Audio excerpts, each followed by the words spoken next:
In 1872, two ordinary men walked into a bank with a sack of diamonds and walked out having pulled off the most embarrassing scam in American history. They didn't rob a bank.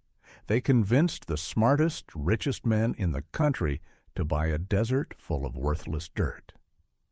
This is the story of the Great Diamond Hoax, and it starts, like so many American stories of that era, with the gold rush running out of gold. By the late 1860s, California was full of men who had come west chasing the dream of striking it rich, and most of them had found nothing but backbreaking labor and empty pans. The easy gold was gone, but the dream hadn't died. It had just started looking for a new shape to take. And in South Africa, newspapers were full of stories about a fresh kind of fortune, diamonds pulled straight out of the earth by the fistful. If gold could make a man rich, why not diamonds? Why not here in the same rugged American West that had already made and broken 1,000 fortunes? Two cousins from rural Kentucky were paying very close attention to those stories.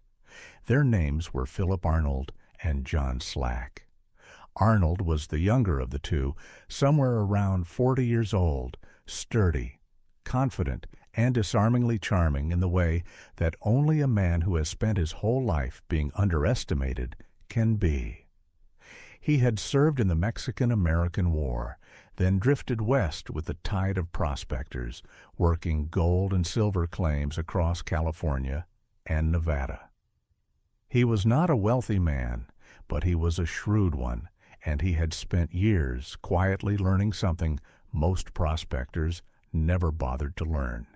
He had learned how mining investors think. He knew what made a rich man's eyes light up, and he knew exactly how little proof it actually took to get there. Slack was the opposite kind of man. Older, quieter, weathered, the sort of person who faded into a room instead of filling it. He had spent his life in the same hard, unglamorous prospecting work as his cousin, with considerably less to show for it. Where Arnold had ambition, Slack had patience. It turned out to be a useful combination. Late in the year 1870, the two of them showed up at the San Francisco office of a financier named George Roberts. Roberts was no stranger to sudden fortune himself, having made his own money after striking gold 2 decades earlier. And Arnold was no stranger to Roberts either. He had once worked as a prospector on ventures Roberts had bankrolled. So when Arnold and Slack walked in that evening, dusty and worn, carrying a heavy leather bag, Roberts had every reason to take them seriously. They told him it was too late in the day to get to the bank vault, and they needed somewhere safe to keep what was inside. Then they opened the bag. Inside was a rough, uncut collection of stones, diamonds, along with a scattering of other gems. Roughly $125,000 worth by the estimate of the jewelers who would later examine them, which in today's money is well over $3 million. And this, remember, was just the opening move. Arnold and Slack were coy about where the stones had come from. They mumbled something about a rich field somewhere out in the territories, refused to give details, acted like men who had stumbled onto something they weren't entirely sure they should be talking about. It was, whether by instinct or design, exactly the right way to make two rich, powerful men desperate to know more. Because word of that leather bag did not stay quiet for long. And the man Roberts told next was about to turn this from a curious rumor into the financial event of the decade.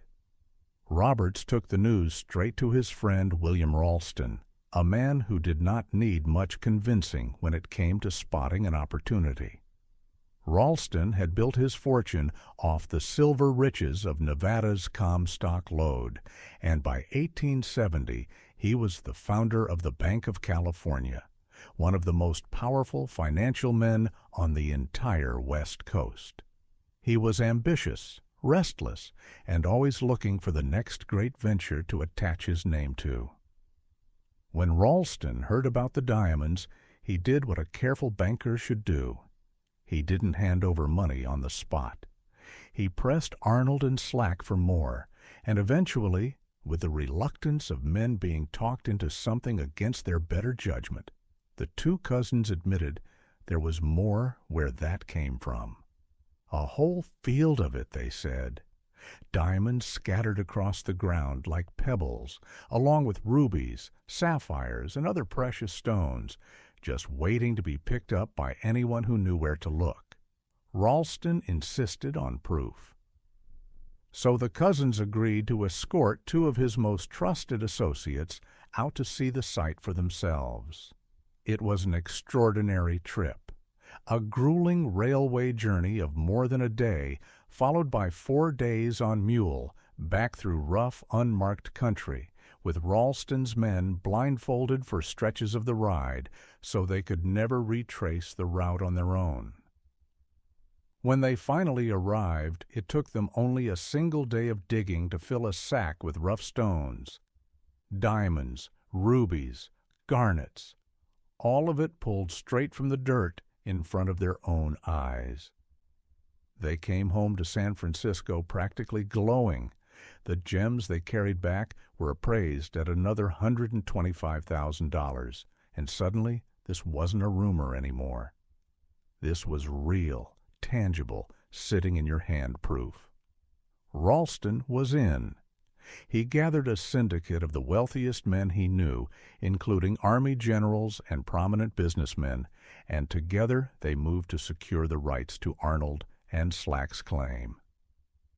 Money began to flow, and to make the whole thing bulletproof, Ralston's group wanted the ultimate seal of approval, the one name in America that meant more than any other when it came to precious stones: Charles Louis Tiffany. Founder of Tiffany Company, already the most trusted jeweler in the country. A sample of the stones was brought to Tiffany in New York. And here is where the hoax found its most powerful, most respectable accomplice, though entirely without meaning to. Tiffany and his lapidary examined the gems and were deeply impressed. What neither of them realized was that they had almost no experience evaluating uncut, unpolished stones straight from the earth. Every diamond they had ever handled had already been cut and shaped by a professional. Looking at these raw stones, they had no real frame of reference for judging quality, and they overestimated the value dramatically. Tiffany's word was gold. If the most famous jeweler in America said the stones were genuine and valuable, then as far as the country's financial elite was concerned, the matter was settled. The men behind this venture were now some of the wealthiest and most respected figures in the United States, and every one of them believed, with total sincerity, that they were standing at the edge of the richest diamond field on earth. Arnold and Slack had not just fooled a banker. They had fooled the entire structure of expert validation that rich men relied on to protect themselves from exactly this kind of fraud. And the two cousins were about to take that trust and turn it into an even bigger payday. With Tiffany's blessing behind them, Ralston and his partners moved fast. They formed a company, the San Francisco and New York Mining Company, built entirely around Arnold and Slack's mysterious diamond field. The two cousins were paid an advance of $50,000, an enormous sum for the time, simply to keep them cooperative while the syndicate worked out the details of a full buyout. Here is the part of the story that reveals just how patient and how coldly deliberate this con actually was. Arnold and Slack took a portion of that $50,000 and quietly traveled to London, not to celebrate, to shop. In London's gem markets, they purchased another bag of cheap, low-grade, uncut diamonds, along with rubies, sapphires, and emeralds, the same kind of unglamorous industrial stones used in things like drill bits and watch parts.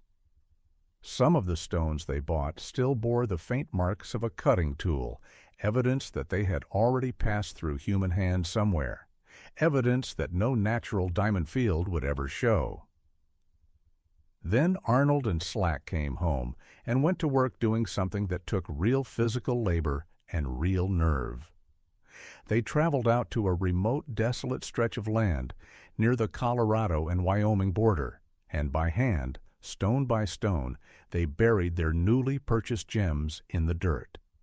Salting a claim, this practice is called, and it was already a known trick among dishonest prospectors, though never before and never since has anyone pulled it off on quite this scale.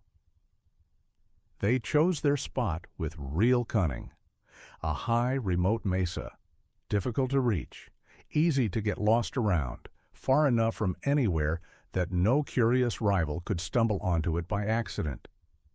And they scattered their stones not in one dense, suspicious pile, but spread thin across a wide area, tucked into rock crevices and anthills and shallow pockets of soil, so that anyone digging would find just enough in just enough places to seem completely natural.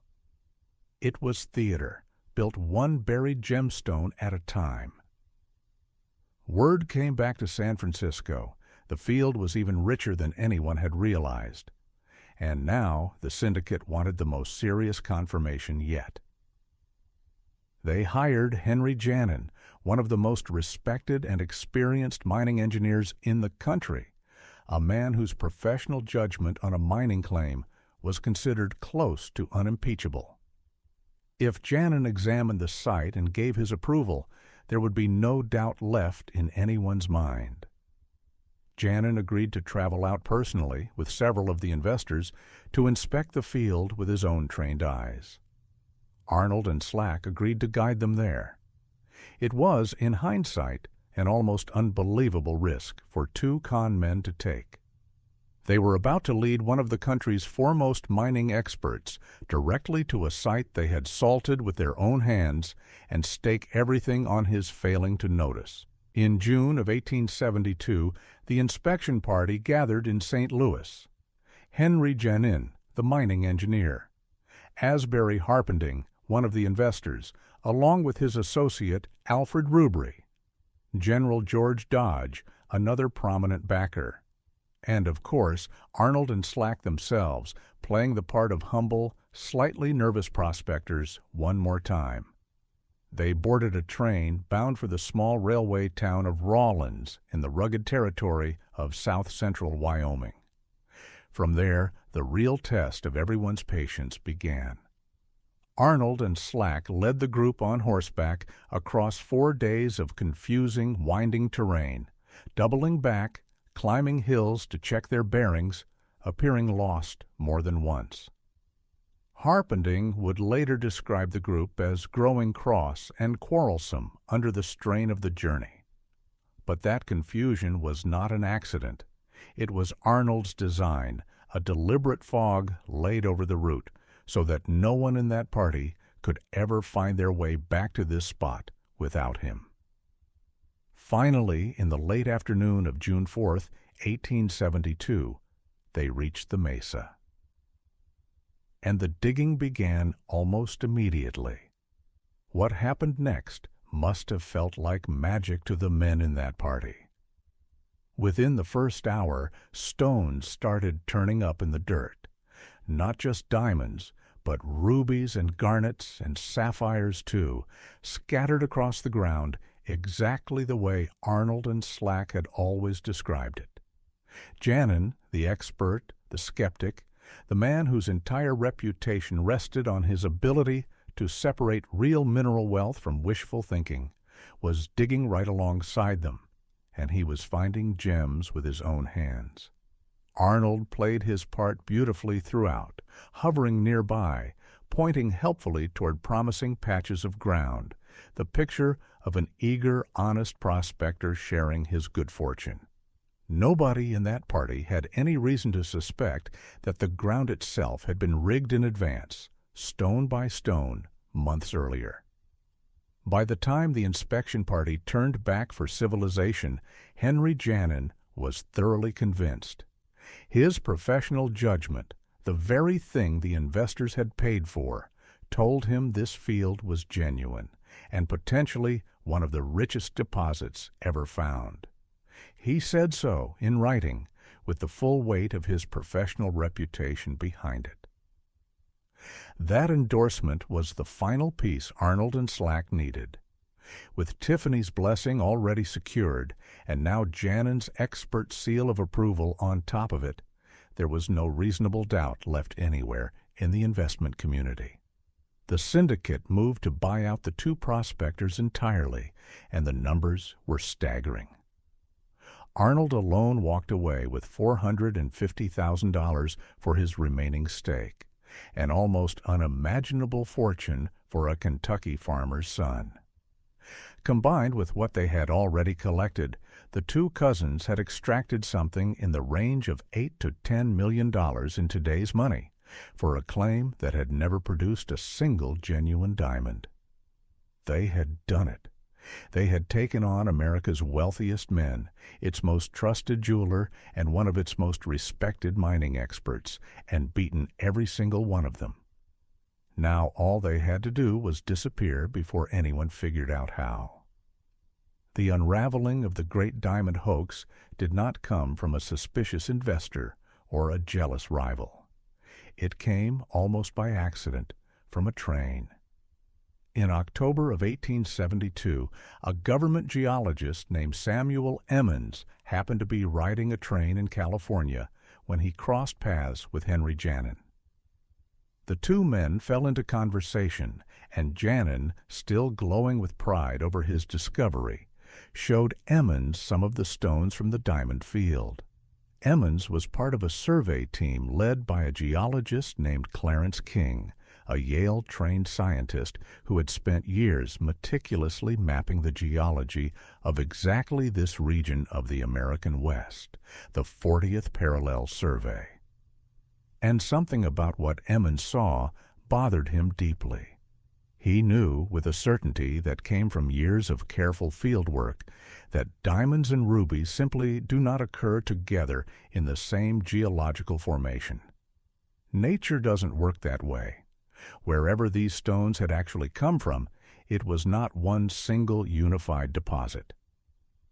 Emmons brought his suspicion to Clarence King, and King, equally troubled, tracked Janen down in San Francisco to press him for details about the site's exact location. What he learned alarmed him even further. During his own trip to inspect the field, Janen had been led there along a deliberately confusing route, and for portions of the earlier expeditions, investors had even been blindfolded. A genuine mining claim staked by an honest prospector eager to attract investment does not need to be hidden behind blindfolds and false trails. Secrecy that extreme is not the behavior of a man protecting a treasure. It is the behavior of a man hiding a lie. King made a decision that would end up saving his own government survey team from professional embarrassment and would ultimately expose the entire scheme. He led a small crew out into that same rugged Wyoming country himself in the harsh cold of a late autumn, determined to find the site before anyone else could stake a claim on his survey's credibility. And find it he did. What King discovered on that mesa told the whole story almost immediately. The gems were not scattered the way nature would scatter them. They were concentrated in strange, unnatural clusters, tucked into anthills, pressed into shallow crevices, arranged in patterns that made sense only if a human hand had placed them there. Some stones even carried the faint telltale marks of a cutting tool, evidence that they had been shaped by a lapidary somewhere in the world before ever touching Wyoming soil. In one particularly damning detail, King's team even found a diamond that had clearly been cut and faceted before being pushed into the raw earth to look undiscovered. There was no plausible explanation left. The field was fake. Every stone in it had been planted. King sent word back immediately, and by November of 1872, the truth reached the investors like a thunderclap. The San Francisco and New York Mining Company held its final meeting on November 27th and confirmed in front of everyone that the Great Diamond field they had poured millions into was nothing more than a stretch of empty Wyoming dirt. By then, of course, Philip Arnold and John Slack were long gone. The fallout from the hoax was immediate and humiliating, though it fell almost entirely on the victims rather than the men who caused it. William Ralston, ever conscious of his reputation as the most powerful banker on the West Coast, moved quickly to make his investors whole again, quietly covering losses out of his own pocket to protect both his friends and his standing. Charles Tiffany, whose name had lent the scheme its most valuable stamp of legitimacy, was left red-faced over an appraisal that had wildly overvalued a bag of cheap London gemstones. And Henry Janin, the mining engineer whose professional judgment had once been considered nearly unimpeachable, saw his reputation take the hardest hit of all. Two of the investors, Asbury Harpending and William Lent, actually bought back his shares out of a strange sense of loyalty, sparing him from the very worst of the financial wreckage, but his standing in the mining world never fully recovered. And Arnold and Slack. Remarkably, despite a grand jury indictment for fraud, neither man ever served a day in prison. The exact contents of that indictment were never made public, and it's widely believed the investors themselves quietly pushed to have it buried, unwilling to drag the humiliating details of how thoroughly they'd been fooled through a public trial. Philip Arnold went home to Elizabethtown, Kentucky, in the closing months of 1872, and lived there like a man who had simply had a good year in business. He bought a 2-story brick house, purchased hundreds of acres of land, all quietly registered in his wife's name, and settled into raising horses, sheep, and pigs. He never faced justice for the hoax. Instead, in a strange final twist, he was wounded in an unrelated shootout with a business rival a few years later, and died in 1879 from complications related to the injury, a wealthy, respected member of his hometown community until the very end. John Slack simply vanished. For decades, most accounts assumed he had fled the country or quietly died. It wasn't until nearly a century later that researchers pieced together what actually happened to him. He had drifted to St. Louis and taken up an unglamorous trade building caskets before eventually settling in the small town of White Oaks, New Mexico, where he became an undertaker. He lived alone, told no one about his past, and died in 1896 at the age of 76, leaving behind an estate worth barely $1,600. The quiet cousin who had once helped fool America's financial elite out of millions ended his life burying the dead in a dusty New Mexico town, and nobody around him ever knew who he really was. What's left, looking back across more than a century and a half, is a strange kind of grudging fascination. The men who lost money never really painted Arnold and Slack as monsters. Mostly, they described them the way you describe a magician whose trick you still can't quite work out, admitting, however reluctantly, that the sheer audacity of the plan almost demanded respect.